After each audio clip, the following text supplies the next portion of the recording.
Hai,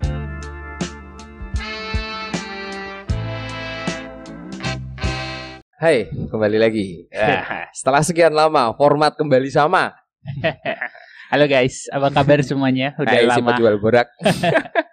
Udah lama kita nggak ngobrol lagi. Kemana? Kamu kemana? Ceritain dulu lah. Ya, sedikit cerita ya. Kemarin setelah 2,5 tahun terkurung. Oh, Ya, cuman di kota-kota ini aja, mentok-mentok juga paling jauh ke Jogja. Dan kemarin sebetulnya nggak ada rencanakan selama itu. ya, sama. Kita udah nyiapin apa yang perlu disiapin, ternyata di pertengahan bahwa loh kok selama ini. Tapi kok enak, terusin dulu ya. Terus? Kemarin ke Bali dan ke Jakarta. Well, sepertinya saat kemarin aku di sana, aku ngerasa irony yang luar biasa di Bali ya terutama. Oh, karena untuk orang yang nggak baru pertama kali atau kedua kali ke Bali, ngelihat Bali yang seperti itu kayak ya ampun, ngeri ya. Aku bisa paham sih. Oh, impactnya segitu nih. Aku jadi mulai bisa paham kenapa Jering sampai sevokal itu sih. Aku soalnya start dari pandemik ya. Aku kan malah cerita waktu itu yang hidupku ke Bali. Hidupku ke Bali Semarang Bali kan. Ya. Tapi di titik itu aku ngerasanya kok almost 3 years ya, berarti aku nggak ke sana. Dan aku nggak tahu sih, sudahkah berubah total? Maksudnya for the economic. Beneran jadinya kalau aku ngeliat tuh ada satu titik atau ya nggak satu lah, 1, 2, 3 titik di mana dia memang rame. Tapi terlepas dari titik itu kayak kota mati. Oh ya? Sampai beneran aku bisa nyebut kayak langsung kayak kota mati. Kios tuh beneran kosong. Banyak yang beneran kayak udah nggak. Bahkan ibaratnya kayak bangunan yang ditinggalkan kayak langsung kayak berantakan, nggak dirawat, kotor. Itu udah sampai tahap yang kayak gitu. Balinya sendiri masih asri. Yes. Ya justru makin asri. Ya. Tapi 3 years is enough to grow up at the tree, right? Ya, tapi bukan sesuatu yang kayak lah. Dulu rasanya biasanya nongkrong di sini rame banget. Terus bule yang sesedikit itu. Itu ngebikin perasaannya gimana ya? Kayak, waduh, kasihan deh. Mau dibilang kasihan juga kok. Siapa aku ngasihanin mereka. Tapi ngelihat bahwa mereka yang hidupnya memang solely benar-benar rely on pariwisata tiba-tiba kayak gini, wah ngeri sih. Iya, bisa dibilang mungkin berapa puluh the mayoritasnya. Oh, sangat majority. Dari public service ya. Betul, bahkan aku ngelihat yang agak lucu tuh mungkin kayak yang di hotel. Bukan lucu sih, ini salah aku menyebutnya. Ada agak ironik itu yang ironik, ya. 1 bulan kita pay only 3 meal, we can live in hotel. Itu udah konsep kosan ya, kosan eksklusif kan. Kosan eksklusif, gila. Itu kalau nggak salah aku pernah baca salah satu rule-nya adalah bedsheet-nya apa ya, bedsheet itu apa? Spray. Ya mungkin spray ya, spraynya tuh nggak diganti. Oh diganti Mas Yan? Oh yang ini yang diganti. Okay. Aku mungkin salah, cuman let's say seminggu sekali atau 2 minggu sekali. Diganti, cuman selama itu. Dan cleaning roomnya juga selama itu juga. Ini menurutku suatu hal yang wajar lah. Ya beneran kayak kosan ya. Kayak kos. Nah, ini permasalahannya nyuci, masa bawa sapu sendiri kan ya mungkin kan. Ya tergantung segede apa ruangannya. Ya. Kalau yang soalnya ini funny story. Kemarin memang beneran kami nyuci kok. Waktu di Bali. Karena kamu jatuh miskin? Enggak. Karena aku tipe orang yang bawa bajunya dikit kalau travel. Kalau my sister mau bawa baju seberapa banyak pun kurang. Aku ya karena terutama di Bali kami Balinya bukan ala orang Indonesia. Di mana ya orang Indonesia tuh takut panas, cuman paling ke mall makan pulang. Kalau kami lebih seringnya memang ngabisin waktunya ya ke Ke pantai, nggak spesifik alam, ke pantai memang. Larinya ke pantai, ke air. Iya, memang kelihatan sih. Langsung. Iya. Ini udah mendingan. Ini udah mendingan. Mungkin 2 minggumu di Jakarta untuk mau sedikit memutihkan ya. Karena benar waktu pulangnya keling, udah nggak gosong, keling. Kayak eksotis ya nyebutnya. Eksotis lah kata-kata yang tepat. So, the public area die. Wah, parah sih. Kuta. Kami memang kalau lagi di Kuta sekitar keluar dari hotel tinggal nyebrang tuh jam 2 lah kami biasanya mainnya tuh. Ya pantas ya terus. Beneran juga kami nggak ada orang. Dan fucking Kuta loh. Ya, orangnya ya cuma tinggal yang jualan, yang menjajakan. Ya adalah orang oke. Tapi jaraknya gini kok. Biasanya tuh kita di Kuta tuh sampai jalan hati-hati. Oh iya dong. Ya dong, jalan hati-hati. Motor aja gila-gilaan di sana banyaknya dan naiknya. Ya. Di pantainya pun kita hati-hati karena kita nggak mau step on someone's property atau apapun. Ini tuh nggak beneran. Satu orang di sini mungkin jarak 15 meter baru ada satu orang lagi. You can run lah ya di sana. Bisa. Dan nah, ini yang ngebikin jadi risihnya kok. Apa? Saat orangnya banyak, penjualnya 10, ya penjualnya ya disamperin terus ya. Jadi misalnya ada yang baru datang, penjual yang satu masih sama yang ini, dia masih ngelainin yang ini. Nah, jadi nggak terlalu kesannya nggak terus menerus, nggak terlalu crowded lah ya. Beneran lebih ramai yang jualan daripada yang itu, dan itu dapat perasaan yang risih karena they are desperate kok. Ya tidak menyalahkan ya, juga sih. Menyalahkan, tapi gini, nggak semua orang mau dipijit. Of course. Iya dong, aku orang yang tipe dipijit geli. Mau kau tawarin sampai gimana juga aku bilang maaf bu, aku nggak mau. And then second, nggak semua orang mau tato temporary.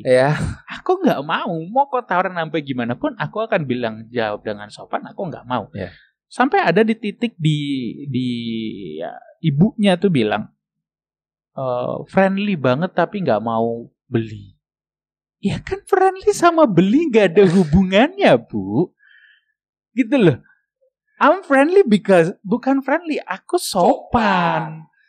Sopan kan nggak berarti aku harus beli kan. Kalau sopan tolak ukur beli, berarti aku harus beli semua barang yang bahkan aku pun nggak butuh gitu loh. They don't understand bahwa dengan jumlah desperate aja. Desperate satu itu. Dengan jumlah customer yang sudah sesedikit itu, semakin dibikin tidak nyaman, yang ada tuh perasaannya sebel. Karena I get your point lah. Normally ya, kalau kami seminggu di Bali, 5 hari minimal di pantainya tuh. Jadi ya 2 hari. Ya, maksudnya bukan jadi kita nggak kemana-mana, tapi bakal ada 5 hari. Jam segini sampai jam segini kita di pantai. Ya, fokusnya. Lebih ke pantai. So, tapi jam lainnya oke lah kulineran juga ya. Tetap. Nah, pertanyaanku, kamu tipikal orang yang gimana? Akan kembali ke tempat yang sama itu? Karena kita tahu Bali bukan Semarang. You live in Semarang. Oke. Maybe in 1 week you can come here 3 or 4 times ya. Tapi kalau di Bali itu kan kita jarak waktunya lama nih. Sedangkan mungkin akan ada outlet baru yang buka. True. Ya. Kamu lebih tipikal yang mana? Kembali ke tempat yang lama yang dulu kamu pernah ke sana atau you try something new? A bit of combination. Kalau aku dan keluargaku, kalau sesuatu yang kami sangat sukai, experience sebelumnya sangat bagus, kami datang lagi. Tapi kami juga mencoba cari tahu apa nih yang benar-benar lagi digembor-gemborin. Anything ya itu, entah mungkin about the food-nya or about service-nya. Food or biasanya service. Kan orang kembali karena 2 itu kan. Food service. Atau bahkan cuman karena penyelenehan viralnya aja. Kalau yang sampai kita kembali mungkin kan karena food and service tuh. Food and service. For the next my question, how about service in there? Service sebetulnya funny story. We stay di hotel yang lumayan bagus dan punya privilege member yang udah lumayan tinggi tiernya. At the beginning kaget bahwa wow, this is a very good service. First day. First day. First day. First day. Very good service. Excellent. Bahkan aku nyebutnya. Wow. Aku sampai gitu. Okay, this is stunning. Sampai di titik we arrive Jumat, Sabtu, Minggu, Senin berarti udah hari keempat. We ate breakfast. Yeah. Saya bukan orang yang berharap didewakan ya. Aku sebagai customer bukan tipe orang seperti itu, tapi aku selalu punya konsep yang sangat simpel. In service business, apa yang kau katakan, you have to deliver it. Ya. Yeah. Yang bisa dipegang kan cuma omongannya atau apalagi. Yeah. Sesimpel bahwa saya yang antar ke meja, Pak. Kan sekarang gara-gara PPKM nggak bisa buffet kok. Makan harus diambilin. Cuma nyendok di situ doang nggak boleh, harus disendokin. Oh ya? Pusing mau makan pusing. Oke. Terus dia bilang nanti saya antar ke meja. Niatnya baik. Tapi kalau diantar dong. Ya, nyatanya nggak diantar. Nah, nggak diantar dan dia ketika aku datengin lagi, dia bingung. Tadi pesan apa? Wah itu kan benar-benar sangat memicu lah. Nah, di hari yang sama terjadi olehku 3 kali beruntut. Orang tuaku kejadian juga, iparku kejadian juga. Dapat ku simpulkan itu terjadi karena salah satunya crowded, lebih crowded dari biasanya, lebih rame dari biasanya, atau personilnya yang kurang karena itu hari Senin. Dan kamu menikmati excellent service itu cuma Sabtu Minggu loh. Ya, nah aku ngerasa lebih rame karena memang kelihatan crowded. Oke. Nah, yang aku mau coba emphasize adalah mereka itu nggak understaff. Mereka tuh banyak. Professional staff. Ya, profesional dan banyak jumlahnya. Tapi menurutku pribadi kok, setelah COVID ini memang ada sesuatu yang bikin orang yang bekerja di service industry itu nggak ready. Mereka kayak, kan banyak yang dipecat. Yang nggak dipecat ini berarti kerja normal. Normal menurut mereka. Padahal untuk pemilik usaha itu mungkin okupansi rate-nya sangat rendah. Yeah. Sehingga mereka terbiasa untuk ngelayanin okupansi rendah, ketika cuma balik ke okupansi normal aja, kaget. Kewalahan. Ya karena itu sudah menjadi habit, bro. 2 tahun. 2 tahun kan. Dan dalam 2 tahun itu selalu cuman sepi, rame, sepi, kayak gitu doang. Selalu patternnya. Itu yang nggak bikin aku ngerasa, wih, banyak orang di service industry nih benar-benar kelabakan nih. Ini 1. 2, di tempat makan kok. Tempat makan tuh, aku ngerasa tempat makan kita tuh nggak cuman nggak hidangin makanan. It's sebuah ambience, pengalaman, experience, itu semua dikumpulin jadi satu, dan salah satu yang bisa nge-deliver itu adalah pegawai yang kerja di situ. Nggak, ya koki penting nggak penting, tapi dia cuman bisa mentok setelah dia masak as good as he can. Selebihnya ya cuma tinggal frontliner yang bisa. Karena ujung tombak kan dia apa-apain frontline. Ya betul banget. Nah, aku ngerasa banyak frontliner yang dibuang kasar, dirumahkan. Frontliner yang dirumahkan. Oke. Tapi nggak di hire kembali karena alasan efisiensi.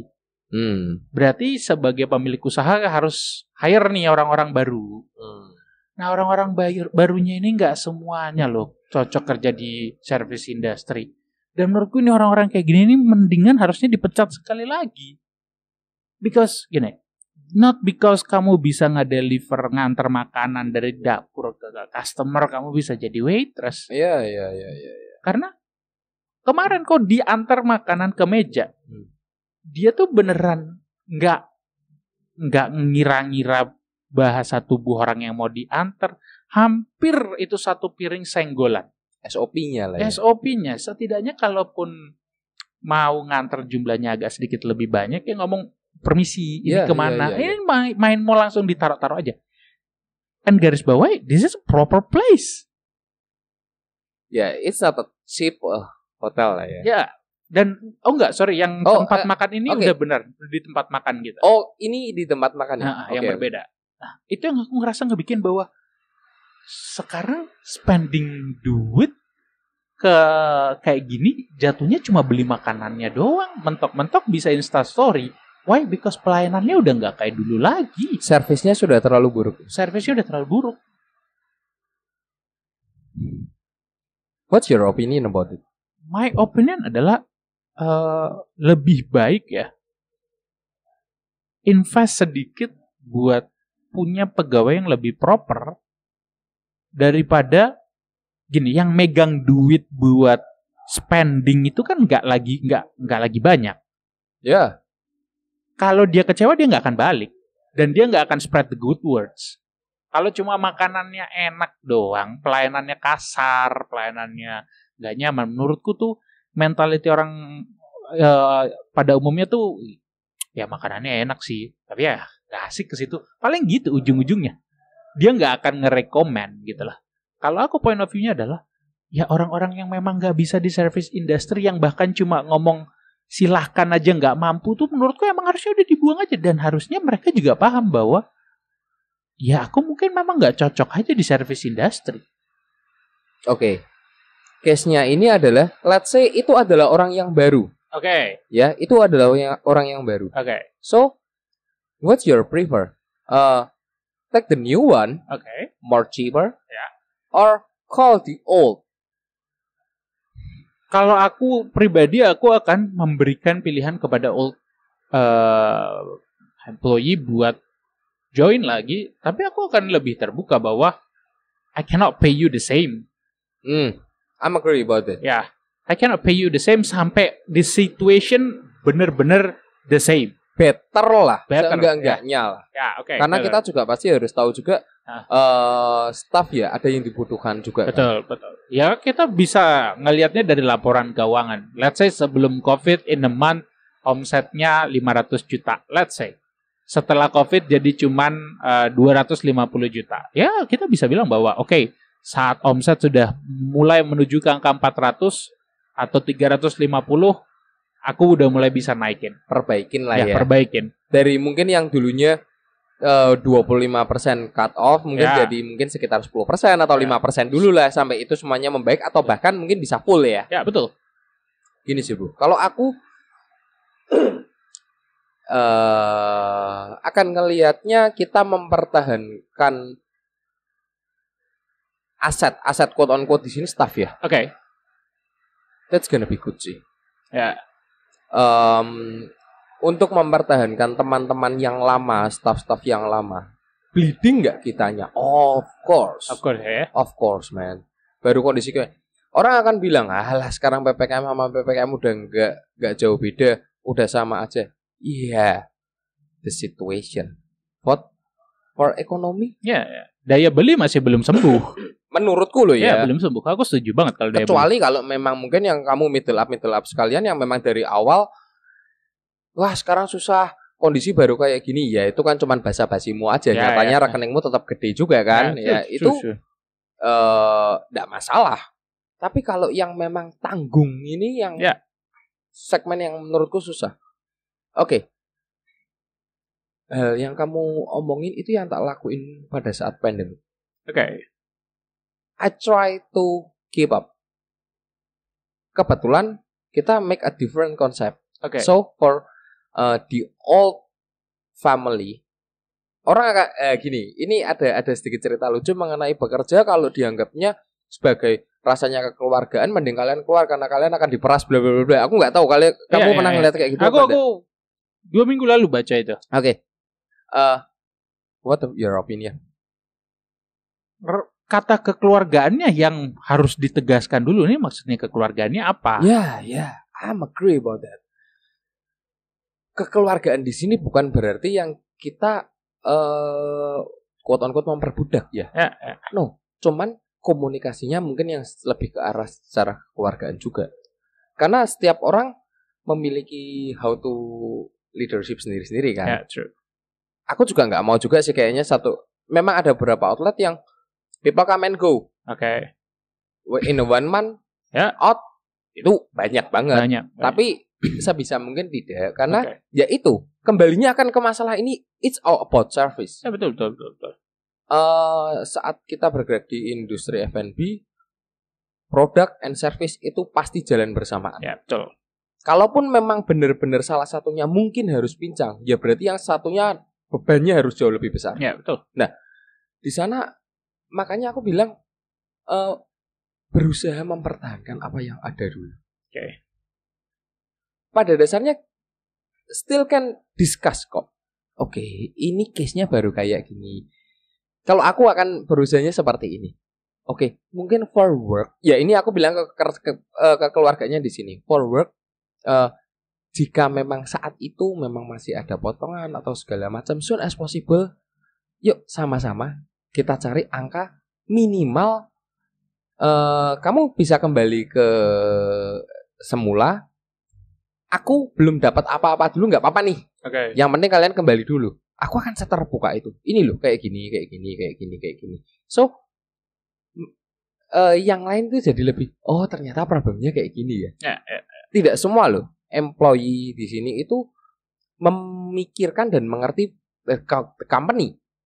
Dan kebetulan untungnya aku dapat hal seperti itu dan aku berusaha untuk mempertahankan, untuk melakukan apa ya,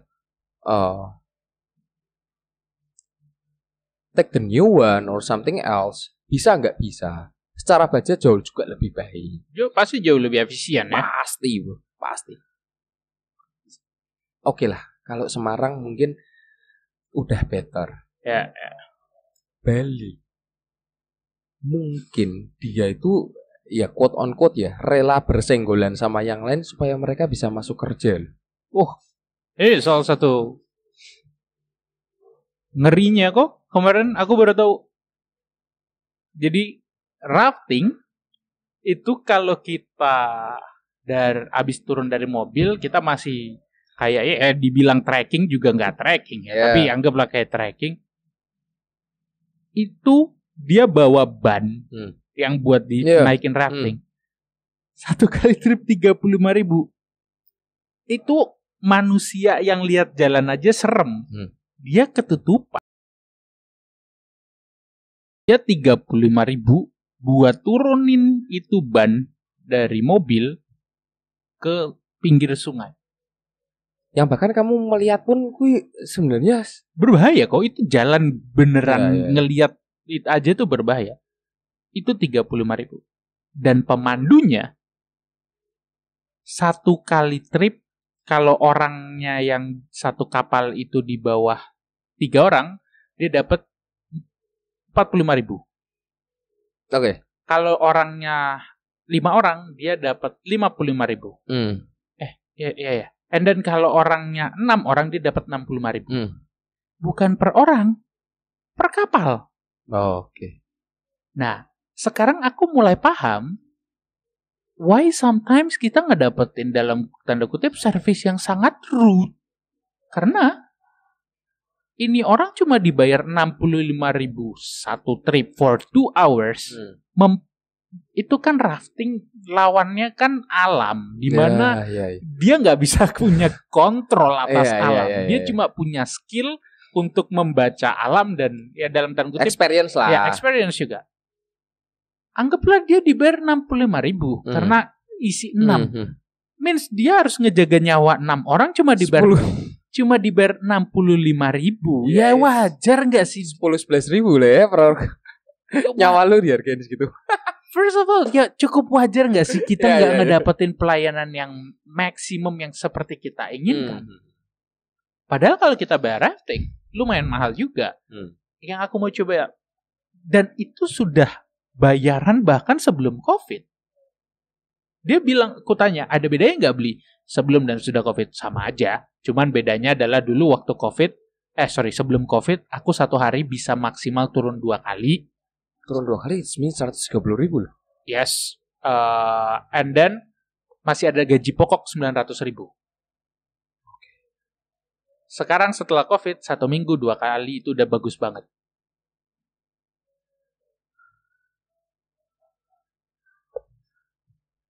Aku makanya cukup paham in some sense, walaupun aku bilang some people have to leave service industry, but in another sense, kalau kamu separah itu underpaid-nya dengan tanggung jawab segede itu, ya lumayan wajar kamu dalam tanda kutip kadang tuh sebel gitu loh. Kayak, apalagi kalau orang yang dijagain nyawanya tuh rude. Ya makin kayak mati-mati deh ibaratnya gitu kan. Nah, sometimes I do understand. Tapi untuk places yang memang mereka bilang bahwa our place is good. Karena beberapa tempat yang kami datengin bahkan nulis di depan proper attire required. Tapi mereka berani nulis itu, tapi mereka nggak ngasih standar yang cukup tinggi buat pelayanan mereka sendiri. Nah, di sini dua kesenjangan ini yang bikin aku kadang susah banget ya service industry ini nih. Susah itu. Apalagi market yang tiba-tiba berubah. Ya, true. Market yang tiba-tiba berubah, hadirnya suatu something yang viral, tiba-tiba tempatmu dilupakan. Bahkan if you come back with the situation for a new normal lah, aku sebutnya seperti ini, belum tentu you still have the market that you must remember. But yang mau aku head di sini adalah gini.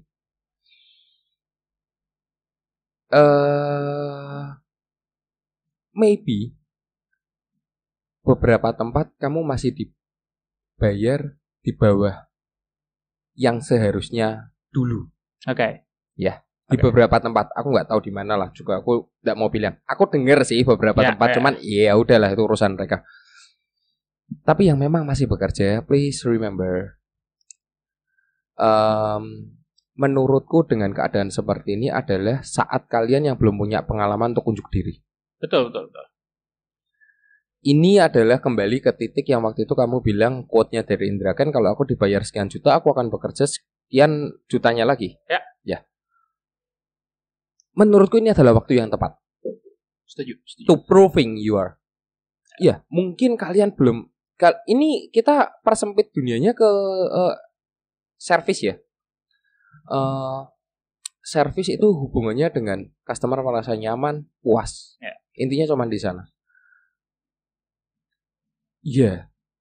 Do everything yang sesuai standar ya pastinya untuk membuat customermu itu merasa puas. So, saat ini nanti semua sudah kembali normal atau sebagainya, saat mereka outlet sudah butuh tambahan orang baru nih, karena mungkin minatnya udah kembali nih, marketnya udah kembali. Maybe, aku garis bawain, maybe you the next one to up your position. Itu menurutku, aku hanya bisa ngelihat itu di nilai baiknya hanya itu di sekarang. Nah, kalau aku yang mau aku coba tekanin, terutama kan ini banyak kan youngsters ya, yang lagi banyak kerja sekarang tuh youngsters. Kalau aku akan langsung bilang bahwa sometimes bukan karena pekerjaannya itu terkesan mudah dan kamu semua orang bisa lakuin, artinya kamu bisa lakuin.